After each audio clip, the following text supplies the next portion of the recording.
दोस्तों, उत्तर प्रदेश की पंचायत राजनीति में इस वक्त सबसे बड़ा भूचाल आ चुका है। इलाहाबाद हाई कोर्ट में ऐसा आदेश आया है कि जिसने सरकार से लेकर प्रशासन तक हर किसी की टेंशन को बढ़ा दी है।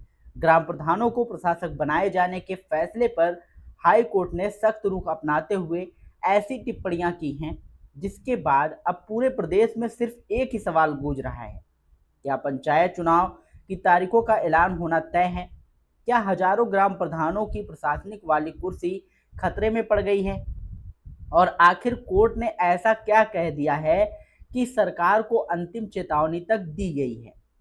पूरी जानकारी आपको इस वीडियो में मिलने वाली है, इसलिए इस वीडियो को आखिरी तक जरूर देखिएगा। नमस्कार दोस्तों, आप देख रहे हैं जौनप्रिया जी के चैनल और मैं लेकर आया हूं आपको उत्तर प्रदेश पंचायत चुनाव से जुड़ी सबसे बड़ी और सबसे अहम अपडेट। तो दोस्तों, जैसा कि आप सभी जानते हैं कि उत्तर प्रदेश में ग्राम पंचायतों का कार्यकाल समाप्त होने के बाद पंचायत चुनाव समय पर नहीं कराए गए। इसी बीच राज्य सरकार ने एक आदेश जारी करते हुए मौजूदा ग्राम प्रधानों को ही प्रशासक नियुक्त कर दिया। सरकार का कहना था कि जब तक नए चुनाव नहीं हो जाते तब तक प्रशासनिक व्यवस्था बनाए रखने के लिए यह कदम उठाया गया है। लेकिन इसी फैसले को इलाहाबाद हाईकोर्ट में चुनौती दी गई। याचिका में कहा गया कि जब पंचायतों का कार्यकाल समाप्त हो चुका है तो उन्हीं प्रधानों को प्रशासक बनाकर पद पर बनाए रखना लोकतांत्रिक व्यवस्था और संविधान की भावना के खिलाफ है।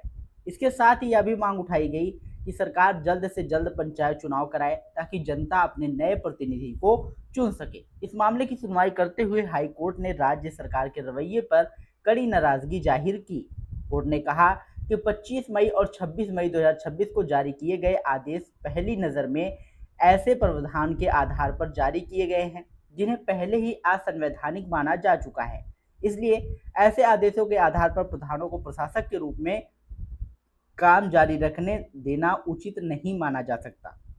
कोर्ट की यह टिप्पणी इसलिए भी बेहद महत्वपूर्ण मानी जा रही है क्योंकि इससे साफ संकेत मिलता है कि अदालत इस पूरे मामले को बेहद गंभीरता से देख रही है। यदि सरकार अपने फैसले को सही साबित नहीं कर पाती तो आगे चलकर यह आदेश पूरी तरह निरस्त भी हो सकता है। दोस्तों, इस मामले में एक और बड़ी बात सामने आई। हाई कोर्ट ने सरकार को अंतिम अवसर देते हुए विस्तृत हलफनामा दाखिल करने का निर्देश दिया है। अदालत ने साफ कहा है कि सरकार बताए कि ओबीसी आयोग की रिपोर्ट की क्या स्थिति है, चुनाव कराने में आखिर देरी क्यों हो रही है और पंचायत चुनाव किस निश्चित समय सीमा के भीतर कराए जाएंगे। यानी अब केवल सामान्य जवाब देने से काम नहीं चलेगा। सरकार को अदालत के सामने पूरी स्थिति स्पष्ट करनी होगी। अगर सरकार ऐसा नहीं करती है तो इसके गंभीर परिणाम सामने आ सकते हैं। हाई कोर्ट ने अपने आदेश में यह भी कहा है कि यदि अगली सुनवाई तक सरकार चुनाव की स्पष्ट समय सीमा नहीं बताती है तो संबंधित वरिष्ठ अधिकारियों को स्वयं अदालत में उपस्थित होना होगा। इतना ही नहीं, उन्हें अपने व्यक्तिगत हलफनामे में भी यह बताना पड़ेगा कि जब पहले ही संबंधित प्रावधान असंवैधानिक माना जा चुका था तब उसी आधार पर नया आदेश आखिर क्यों जारी किया गया। दोस्तों, अदालत ने यह भी संकेत दिया है कि यदि आपके आदेशों का पालन नहीं किया गया तो इसे अवमानना का मामला भी माना जा सकता है। यानी अब मामला केवल कानूनी बहस तक सीमित नहीं रहा है बल्कि अधिकारियों की व्यक्तिगत जवाबदेही भी तय हो सकती है। अब बात करते हैं इस पूरे मामले की सबसे बड़े असर की। तो दोस्तों, अगर आने वाले दिनों में सरकार पंचायत चुनाव की तारीखों का ऐलान करती है तो प्रदेश की लगभग 58,000 ग्राम पंचायतों में चुनावी माहौल शुरू हो जाएगा। हजारों संभावित उम्मीदवार जो लंबे समय से चुनाव का इंतजार कर रहे हैं फिर से सक्रिय हो जाएंगे। गांव-गांव में चुनावी बैठकों का दौर शुरू हो सकता है और राजनीतिक गतिविधियां तेज हो जाएंगी। दूसरी ओर यदि सरकार अदालत को संतोषजनक जवाब नहीं दे पाती है तो कोर्ट और भी सख्त आदेश दे सकता है। ऐसे में पंचायत चुनाव को लेकर बड़ा फैसला सामने आ सकता है। फिलहाल इस पूरे मामले की अगली सुनवाई 13 जुलाई 2026 को तय की गई है। अब पूरे उत्तर प्रदेश की नज़र इसी तारीख पर टिकी हुई है। माना जा रहा है कि इस सुनवाई में पंचायत चुनाव को लेकर बड़ी तस्वीर साफ हो सकती है।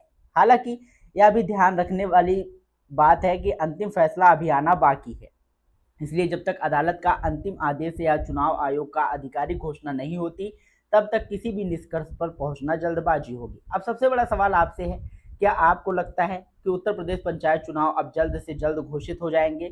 क्या सरकार को तुरंत चुनाव कराना चाहिए या फिर पहले ओबीसी आरक्षण और बाकी कानूनी प्रक्रिया पूरी होनी चाहिए? अपनी राय कमेंट बॉक्स में जरूर दीजिएगा। अगर आपको यह जानकारी पसंद आई हो तो वीडियो को लाइक करिएगा, शेयर करिएगा और यदि चैनल पर पहली बार आए हो तो चैनल को सब्सक्राइब करके बेल आइकन जरूर दबाइएगा, क्योंकि हम ऐसी महत्वपूर्ण अपडेट्स आप लोगों के लिए हमेशा लाते रहते हैं। मिलते हैं नई वीडियो में नई अपडेट के साथ, तब तक के लिए जय हिंद, जय भारत।